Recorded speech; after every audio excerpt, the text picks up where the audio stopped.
The situation I faced was not exactly as I expected when I came back. My lesson from my own personal experience was that the call to diasporans to come back to Africa and to their countries is noble, but it must not be taken for lightly. I went through a very rough period because I was trying to realign myself to opportunities back at home. And it was not as easy as I thought, despite the call by many people who always call diasporans to say, come back home. Before you go home, you need to make sure that you have got the right information about what is the current reality in your country.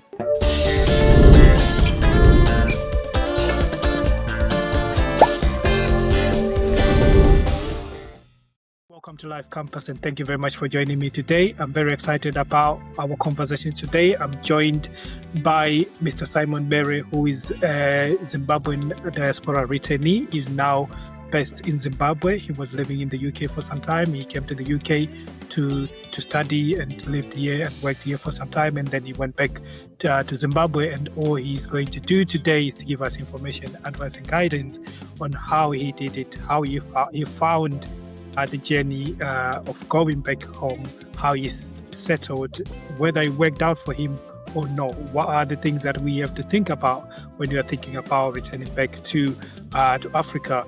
He's in Zimbabwe, but the problems that we have are similar, whether you are in Tanzania, Mozambique, Malawi, South Africa, anywhere in Africa. If you are living in the diaspora and you're thinking of going back to your home country, the questions are the same, the issues are the same, the challenges are the same. So we have Mr. Bere, who is based in Zimbabwe. He's going to tell us about his journey from the UK to Zimbabwe, how he settled in. And I said, we're going to talk about what worked out, what didn't work out. And from there, you guys will learn and understand what to do if you are in that situation where you're thinking of returning back home. So, Mr. Bere, thank you very much for joining me. Before we get into the conversation, can you please introduce yourself and tell people why you are so passionate about the return immigration, advising people who are in the diaspora on what to do if they're thinking of coming back to their home countries? Over to you. Thank you very much. My name is Simon Bere. I am from Zimbabwe. Right, so I'm an environmental scientist and engineer by profession. So I went to the diaspora when I was going to school to do my MSc. And then after my MSc, I worked briefly at some local authority, which is the Lancaster City Council. That was in the UK. And then after some time, I decided to come back home because I felt that my skills were needed more back home than in the UK. So, yeah, so when I came back, the situation I faced was not exactly as I expected when I came back.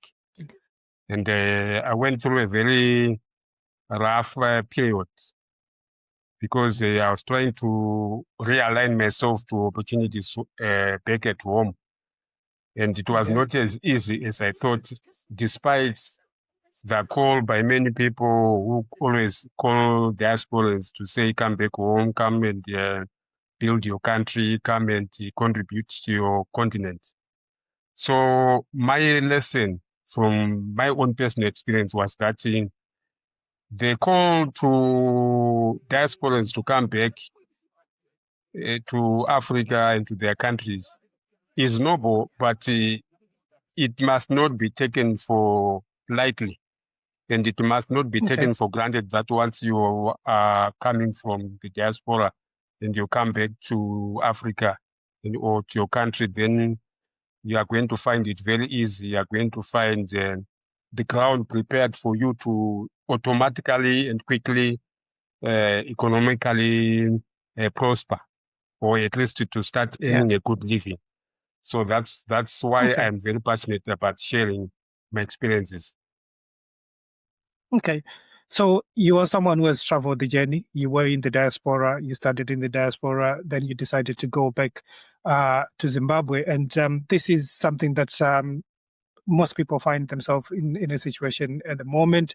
Things are changing in the diaspora, policies are changing, and governments in the diaspora they are looking to get rid of a lot of people to go back to their home countries. And people are really starting to think, okay, I need to go back home now. And some people have already started going back home. But I'm hearing stories of people struggling to settle back in, people struggling to find their feet, and then regretting going back to Africa.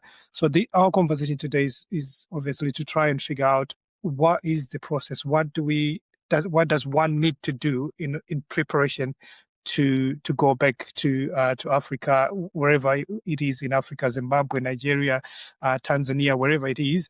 What is it that people have to think about? So if we are to learn from your journey, when you decided to go home, what research did you do, or did you not do any research? What lessons do we learn from your journey? Yeah, so that's why I am saying to trying to suggest and share from my experience that before you go home, you need to make sure that you have got the right information about what is the current reality in your country, and also whether you can say, what exactly what you are going to do for you to get your income. You cannot go back home just hoping that since you are from the diaspora and you have got this experience, you have got this time in the diaspora, you have got these qualifications, so all you need to do is to pack your bags and then go back home. And once you get there, you land at the airport, you go home, and then things are going to flow. Things are not going to work that way for most of the people. I know some people can be fortunate depending on their countries, but for most people, coming back home from the diaspora is not like you are coming back to luxury, and to just a continuous movement from where you are, that things are just going to smoothen up. So you need to do your homework.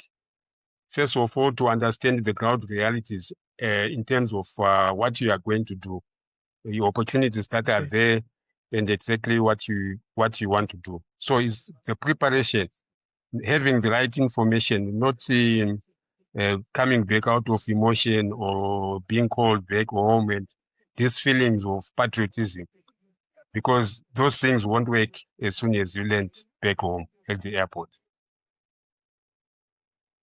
Yeah. So I meet a lot of people, including myself, whenever I visit back home.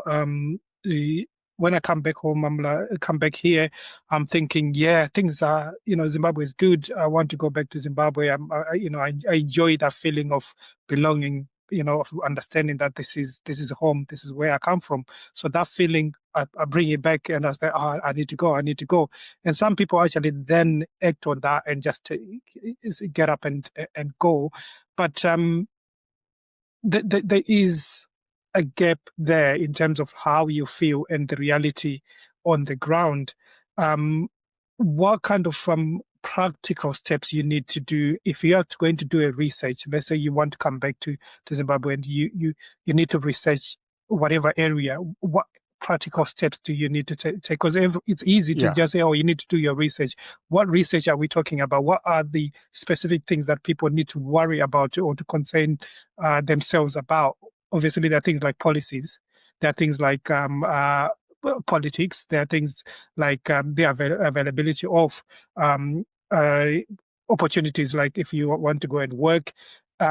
What are the specifics that we need to, let's say, maybe about 2 or 3 things that someone will need to sit down and actually really start thinking, how do I get information for me to make an informed decision? The most challenging thing in Africa when you come back, because if you move from Africa and you go into the diaspora, especially the Western diaspora, you go to UK, America, Canada, Australia, those are very advanced economies, and you quickly settle to the systems that are there, economic system that is there. And then the political system. Yes, political is not a big issue. Once you come back, it's not really a big issue unless you are politically involved. That's when you can expect to have some problems. If you, for example, you get into some areas where the politics is hot and toxic. But otherwise, the main issue is the economic side of things. That is the most important thing. What are you going to do when you come back? How are you going to earn your income? Right. So there are many things that you want to think about. Are you going to come back and look for a job, a white collar job? Are you going to come back and do your own projects? And if you are going to do your own projects or start your own business, what kind of business are you going to start? And how do you start it? Because one of the things that also we forget when we come back to Africa is that things like finding finance for a business, it's not easy. The startup ecosystem in Africa or in most African countries, the startup ecosystems are not as good as those in Europe and America and somewhere where you say, if you have got a good business idea, then you can go and get some loan or venture capital or something like that. In Africa, it can be very different. So those are the things that you need to plan in advance. First of all, what are you going to do when you come back? That is going to be your source of income. Are you going to come and do a project? Are you going to come and do agriculture? Are you going to come and look for a full-time job? What are you going to do? So that planning is critical. It's not just asking yourself what you are going to do, but also to make advanced preparations. If you are going to start a business, it's easier for you to start getting started, setting your things up while you are still in the diaspora. So that at least by the time you come, at least there's something on the ground that is running or that is ready to run. But if you are going to come back and looking for some jobs, like you are a professional, it's better, I think, to look for that job while you are still there. And then only come back when you found the job. But to say I'll just go home and then I start looking for a job once I get back home, it's not going to be as easy as you might think, because you are also competing with some of the people, the professionals who are in the country. And fun enough, there is also a competition between those in the diaspora, if they are professionals, and also those who are actually currently in your countries. So don't think they are going to open space for you simply because you're in the diaspora. Everyone, in most cases, there's high levels of unemployment, and people are securing and protecting their jobs, and they are making sure that their colleagues have jobs. So for you now coming from the diaspora, some are actually asking, why did this person come back from the diaspora? Because some of the professionals will actually be looking for the same opportunity to live, to go out in the diaspora. So there are so many dynamics that you have to think about. The impression by most people who are in Africa, especially in African countries, is that the diaspora is better than home. So the moment you start coming back, you are almost like flowing against the current.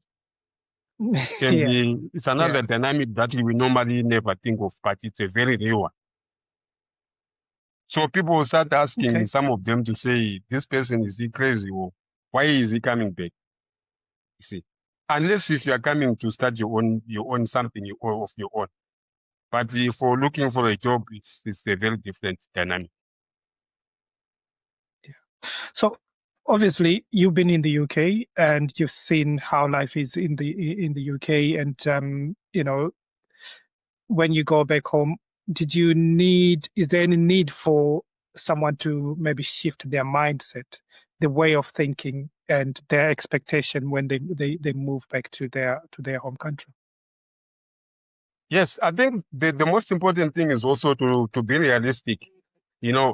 There is this belief that patriotism means coming back home from the diaspora. That's not the definition of patriotism.